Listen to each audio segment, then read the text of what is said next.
We are now going to move into another part of this lecture, which is hypothesis testing.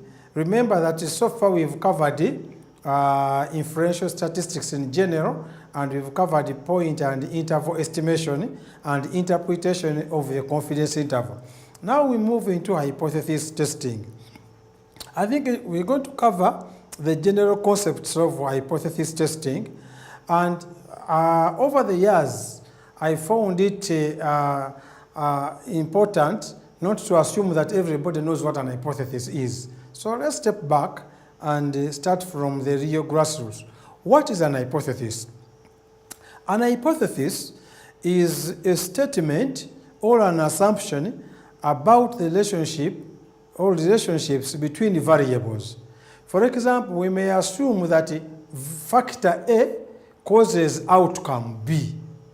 And we now state that from what we think or what we have observed from preliminary data, factor A causes outcome B.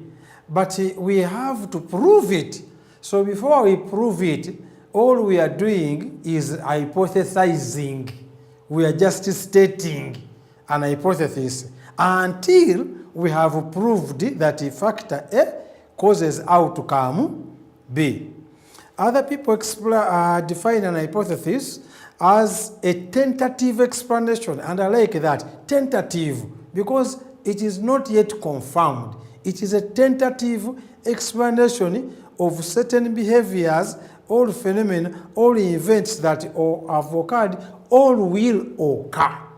For example, a mudslide occurs, and we hypothesize that because it was too much rain that went into the soil, then the soil moved on a slope. And somebody may come and argue and say, no, it is not that, prove that it was rain. Because the other time there was the same amount of rain and you never got that mudslide. So it is the rain combined with a small earthquake which you didn't hear, that once the soil softened because of the rain and the shake came, then they were able to move. So an hypothesis is always tentative, and it can be a tentative explanation of something that has either occurred or something that you think will occur. But in all nature, hypotheses are always tentative until you have proven that that is the case, that your hypothesized explanation is the case. So let me go back, and I will need your attention at the board in this case. So we have two types of hypotheses. We have the null hypothesis, and the null hypothesis, the symbol for it is hypothesis H sub 0, meaning the hypothesis of no effect. And then we have the alternative hypothesis, and this is the hypothesis that we want to prove, and this is denoted HA, hypothesis alternative, hypothesis 0 or null, nothing. So for us as researchers, this is the hypothesis that we want to prove. This is what we want to prove. What we want to prove is always the alternative hypothesis. And I mentioned this earlier on at the beginning of this talk, is what we want to prove is always the alternative what? Hypothesis. So if we go back to our example of A causes B, so we say A leads to B. That is our alternative hypothesis. That is what we want to prove. But in order for us to prove it, we start from, we have the null hypothesis, which states that A does not cause what? B. It kind of cancels the alternative. A does not cause B. So in other words, it is alternative of 0, no effect, null. This is the alternative which you want to prove. Why does science state null and alternative hypothesis. It's because, and I want you to get me very clear on this, you as the investigator, you as the researcher, you want to prove that A causes B. The responsibility of proving that is on you. So it goes to alternative. The rest of us assume A does not cause B until you prove to us that A causes what? B. Because if we don't have this assumption of the null hypothesis, everything will be going in. Somebody will be saying, this does this. And we shall find things that are not associated or not are causative, and we're taking them as causative. That's why we step back and say, the general knowledge is that A doesn't cause B. You prove to us, since you are the one who has your information and you want to do a study, prove to us that A causes what? B. So take home message. Whatever the researchers want to prove or to show, always is on the alternative hypothesis. What? Something that counters, negates what you want to prove is what is on the null hypothesis. Even though, in actuality, when we are writing these hypotheses, we start with the null. When we are writing them, we always write null, and then we write the alternative. And the null, A, does not cause B. A does not cause B, and the alternative is that A causes B. This is the way we write them. The null is always first, either on top or to the left. Sometimes they could be stated like this.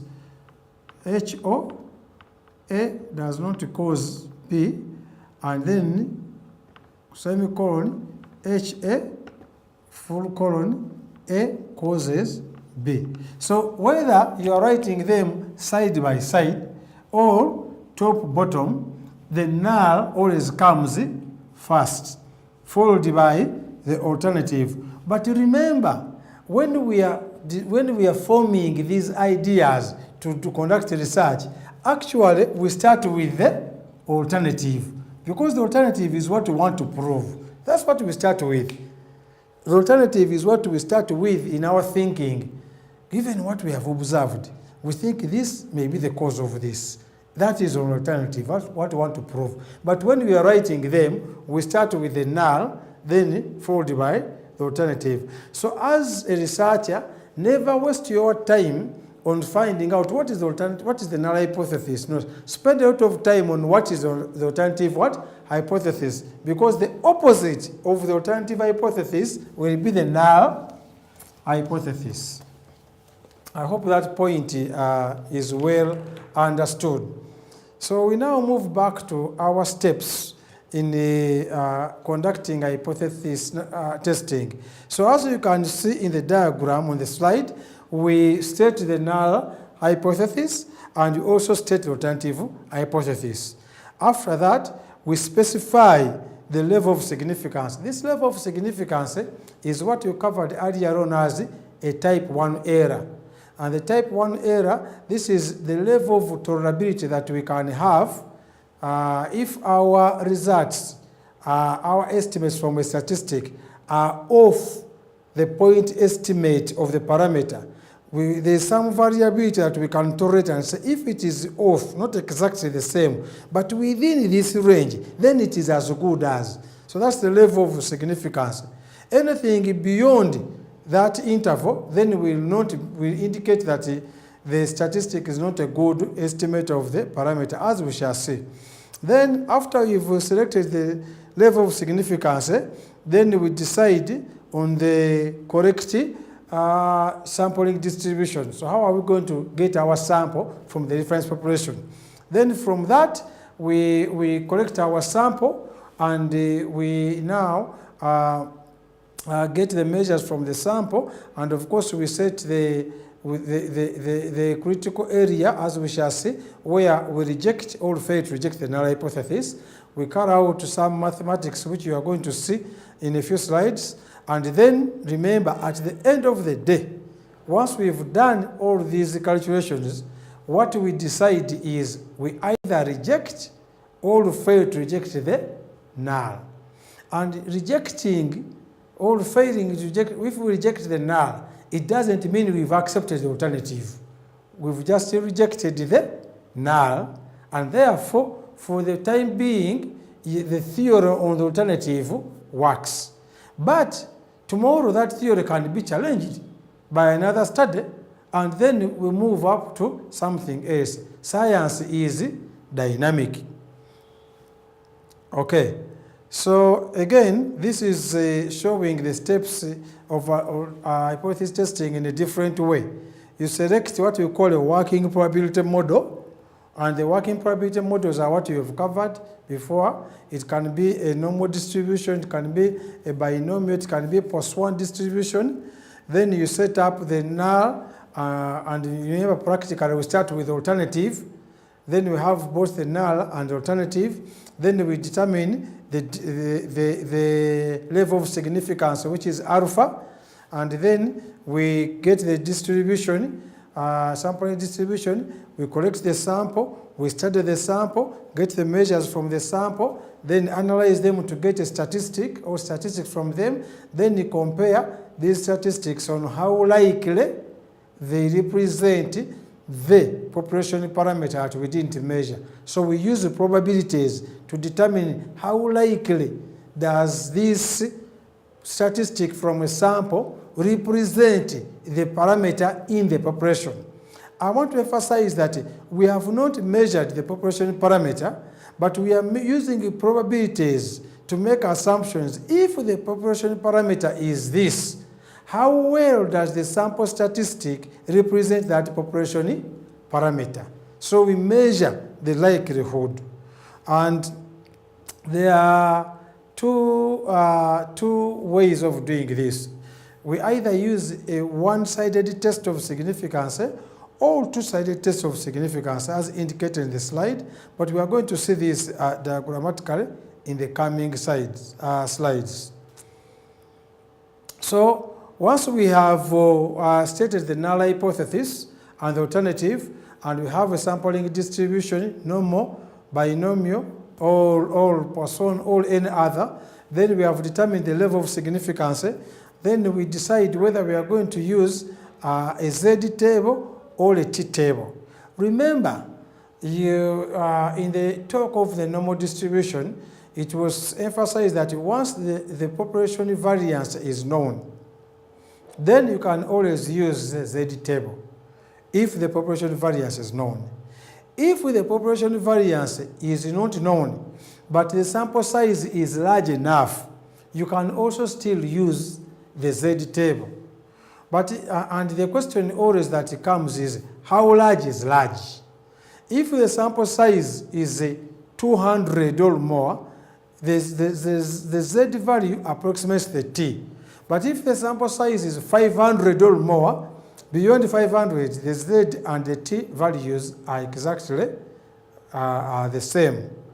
So once we've decided which tests we are going to use, whether a Z or a T, then we are from our alpha that we specified, it will give us a cutoff value. And that cutoff value determines when our statistic falls to the left or the right of the cutoff value. Depending on where the cutoff value is on the minus side of the normal distribution curve or the positive side, then we can decide to say, then we can say that the estimate is as good as, or the estimate is not as good as. And what we use there is we say it is statistically significant or not significant. We say we reject or fail to reject, and we are going to see examples soon. So step 5 is, as I mentioned, we have now estimated a statistic. Then we have the hypothesized value, the assumed value of the parameter. Remember, we've now conducted the study. We have now taken measures from the sample. So we have an estimate of the statistic. And we have what we hypothesize to be the parameter. And so the way we calculate the Z value or the T from the data is we take the statistic observed estimated from the data minus the hypothesized value of the parameter over the standard error of this estimate. And now you see here the standard error still comes again. Now, once we do that, we have the Z value or the T that is estimated from the data, and we usually denote this as Z observed. Then we compare the observed Z, which we have estimated from the data, from the Z that is standardized in the tables. So we now make conclusions on whether this statistic represents this parameter well under these assumptions, or it doesn't, based on how does this Z from the estimated from the observed data compare to the Z value that is already standardized within the Z tables. And we shall see that as well. Okay, so again, just to emphasize, here we have the null hypothesis and the alternative hypothesis. Sometimes, while we are still here, you see that here the null hypothesis H naught is that mu is equal to mu naught. And here mu represents the mean in the population. This is the population mean. And so this is that the population mean is equal to the mean in the what? The mean in one group is equal to mean in another group. And here the alternative is that the mean in one group is not equal to the mean in another group. Now please note that wherever you see the hypothesis stated like this, where one is equal to the other and then the alternative is it is not equal, this already indicates that it's a two-sided test. Why? Because if mu in one group is not equal to mu in another group, we don't know which of the two is bigger. This may be bigger than this, or this may be bigger than this. The alternative just says that they are not what? Equal. So every time you see hypotheses that are set like this, x bar 1 is equal to x bar 2, and alternative x bar 1 is not equal to x bar 2, that automatically tells you that we are using a two-sided what? Test. And let me demonstrate that here. So if this is our normal distribution curve that you should have covered earlier on, this is negative infinity, and this is positive infinity. The mean under the normal distribution curve, the mean mu is equal to the median, which is Q50, and is also equal to the mode under the normal distribution curve. And the mean under normal distribution curve is equal to 0. The mean, because the observation this side minus this side is equal, they cancel out because of symmetry. What is here, if you go this distance, it is negative that, it's positive that, so it will do what? Cancel out. Now, you do remember that when you go one standard deviation from the mean, either below or above it, this area here, one standard deviation below or above the mean, covers an area of 67% or 0.67. Now, if you go two standard deviations from the mean, another x bar, remember what you do up is what you do down. So if you go two standard deviations, which is, so above it is this one and this one, below it is this one and this one. This area, two standard deviation above the mean, covers an area of 0.95 or 95%. Remember, the whole of this normal distribution curve is only 1. The total area under the normal distribution curve is 1. If you go 3 standard deviations from the mean, So you add another standard deviation, sigma, here, and you add another sigma here. You notice that there are 3 below the mean, and there are 3 above the mean. If you do that, that covers an area of 0.99 or 99%. So mean plus or minus 1 standard deviation covers an area of 67%. But this same mean plus or minus 2 standard deviations covers an area of 95%. Again, the mean plus or minus 3 standard deviations covers an area of 99%. This is what you are seeing here. This part here in black is what this formula is. This part here in green, 2 standard deviations, this one here up to here is what this second formula covers. And this part here in red, which is 3 standard deviations from here to here, is what this formula covers. Now, when you put that in mind, now we go back to the same curve, but this time without those areas. Then we have still the same normal distribution curve right there.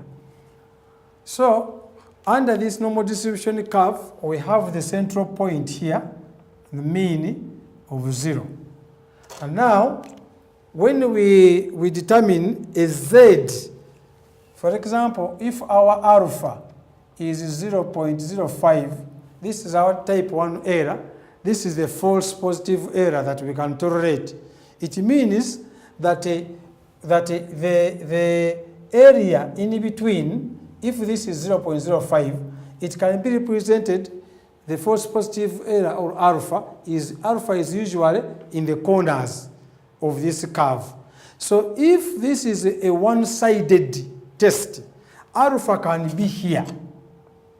All of this can be alpha. And all of this is 0.05, meaning that everything left here is 1 minus 0.05, which is equal to 0.95.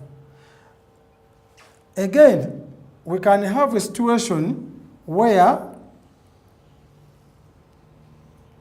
alpha is actually on this side.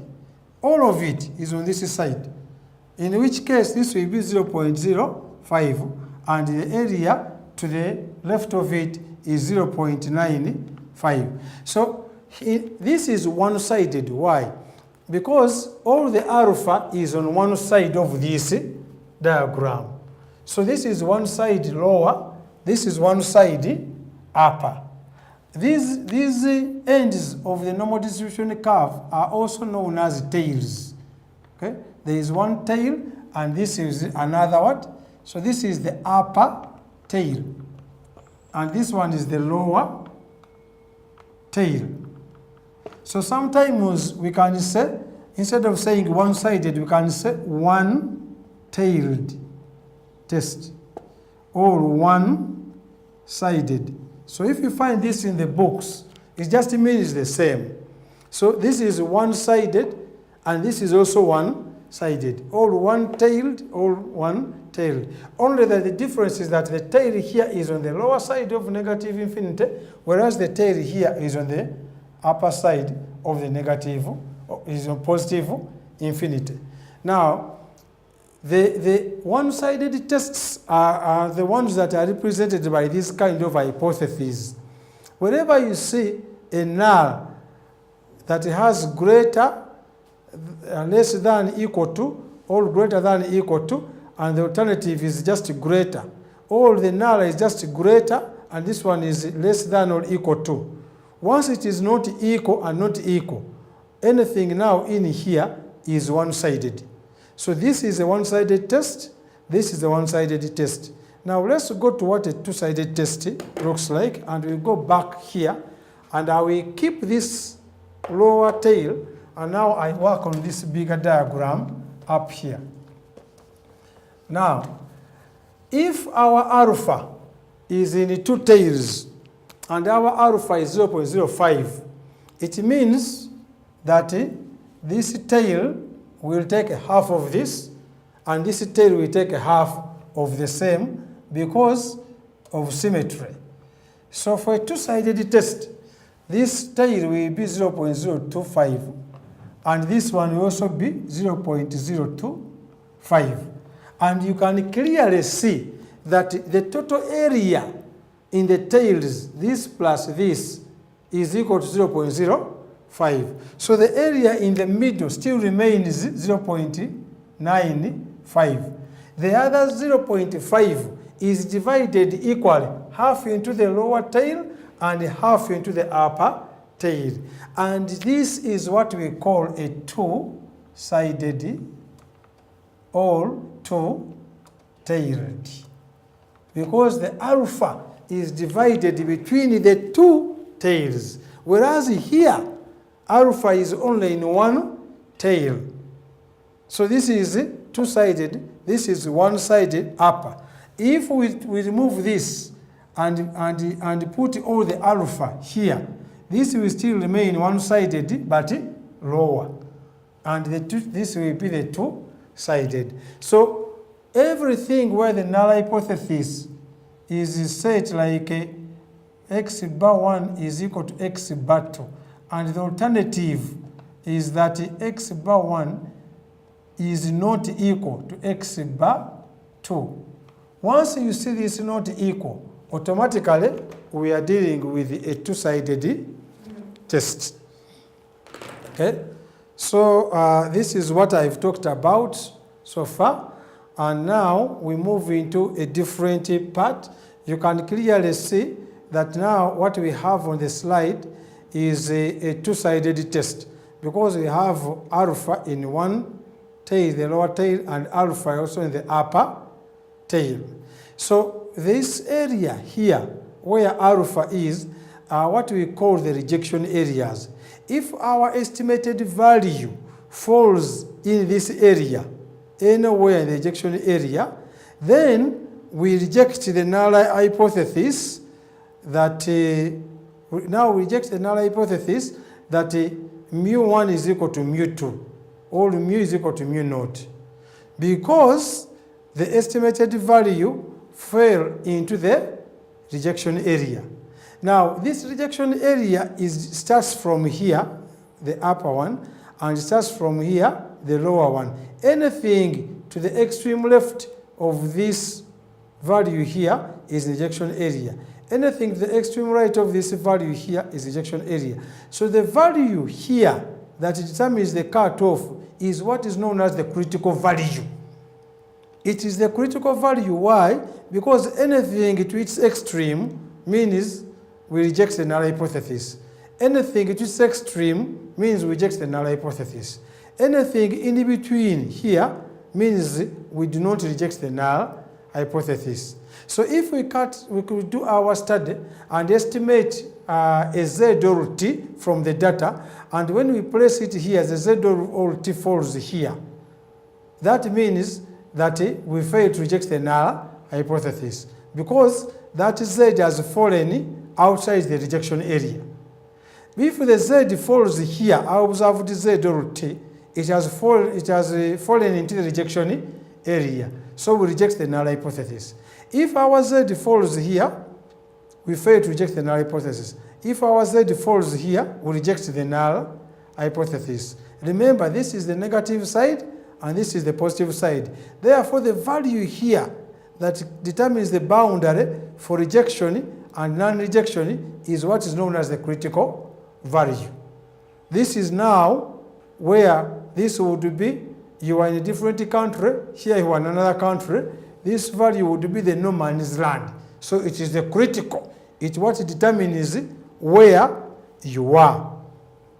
Okay, so again, let's do another illustrated example with the pictures or diagrams. Here we have the population, and in this population we determine the mean, which is 20.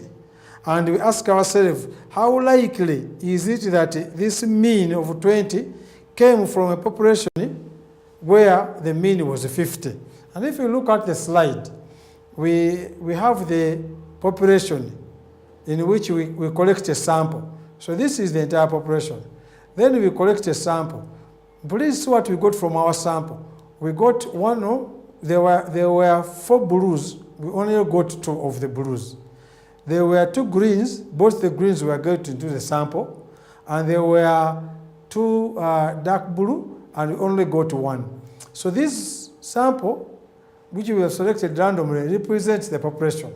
Now, we calculate the mean age, and the mean age is 20. So we ask ourselves, how likely is it that this sample came from the population if this population mean is 50? Now we go to something I alluded to, that we don't estimate this, the parameter, we hypothesize it, and then we use the statistic from the sample and calculate the likelihood. How likely is it that a sample with a mean age of 20 came from a population where the true age was 50? And so then we carry out hypothesis testing. And you can clearly see that if the true age is 50 and our age here is 20, we have to get some cutoff that will guide us to see whether this 20 is in the rejection area or in non-rejection area. Okay. So now let's go to the level of significance, alpha. We've been talking about it a lot. So what is alpha? Alpha is the level of significance. It is the degree of tolerability, what you are willing to tolerate, to say that if anything, if my values fall within a range that is less than alpha, then they are not distinguishable from what I stated on the null. But if they fall into the range that is less than alpha, then they are statistically distinguishable from the null. And the alpha, you choose it yourself. In health sciences, we use an alpha of 0.05. I did mention earlier on that in other sciences, their alpha, level of tolerability, or expected false positive rate that they can tolerate differs. 5% in health sciences is okay, but 5% in aerospace engineering is not okay. You cannot push a plane in the air when 5% of the time is it will malfunction. That is not okay. You almost want to push it in air or to declare it safe to carry people when it is 99.9% okay, meaning that the only time it can malfunction is 0.01. So this is the different levels of alpha differs according to the field that you are dealing with. So if we go back to the slides, on the next slide, let's go back to the slides. On the next slide, you can clearly see that the level of significance, you see this star here now represents the critical value. This is the critical value. To the left of it, on the lower side, all the area to the left of it is the rejection area. Because this is one side lower tail, you see it. This is one side upper tail. The critical value is there, everything is there. This is two sides. You can see that each side has half of the alpha. Whereas here, the full alpha is in the lower tail. Here, the full alpha of all level of significance is in the upper tail. Here, each tail takes a half of the alpha. That's why we have alpha divided by 2 here, alpha divided by 2. Note the hypothesis. Mu is equal to 3, mu is not equal to 3. Whereas here, it is greater than or equal versus less than, and the other way round. How do we determine whether if we just wrote this, how would you determine whether the tail is lower or upper? What determines whether the tail is lower or upper is where are you going to reject the what? The null hypothesis, and therefore go with the alternative hypothesis. You see that here mu is less than 3, so we are rejecting on the less side, and here mu is greater than 3, it's on the upper side. But so far, what have we covered? We have covered the steps that we take in conducting hypothesis testing. One, we always start with, we formulate an alternative hypothesis. Then come up with a negating null hypothesis. So state those two, the null and the alternative. Then it decides the level of significance, or alpha, or tolerable false positive rate. And then once we've determined it, then it decides whether we are going to use a one-sided test or a two-sided test. After that, then we select the sample, conduct the study, then calculate the statistics from the sample. Then compare the sample statistic to the population parameter. How? By using the estimated sample statistic minus the hypothesized parameter over the standard error of the statistic, then we calculate an observed t or z. Then we compare that z that we've calculated from the data, which is usually denoted z observed. We compare that to the z in the table, and we see where that our estimated z or t lies. Does it lie in the rejection area, or does it lie in the non-rejection area? Whether it is one tail upper or one tail lower, or it is two-tailed. So if it falls in the rejection area, please note, if our observed t or z that we've calculated from the observed data falls in the rejection area, then we reject the null hypothesis. If our observed z or t falls in the non-rejection area, outside the rejection area, then we fail to reject the null hypothesis. There are two things that we do. We do one of those two things. Either we reject the null or fail to reject the null, depending on where our observed z or t falls, whether in the rejection area or in the non-rejection area. We shall start from here after the break.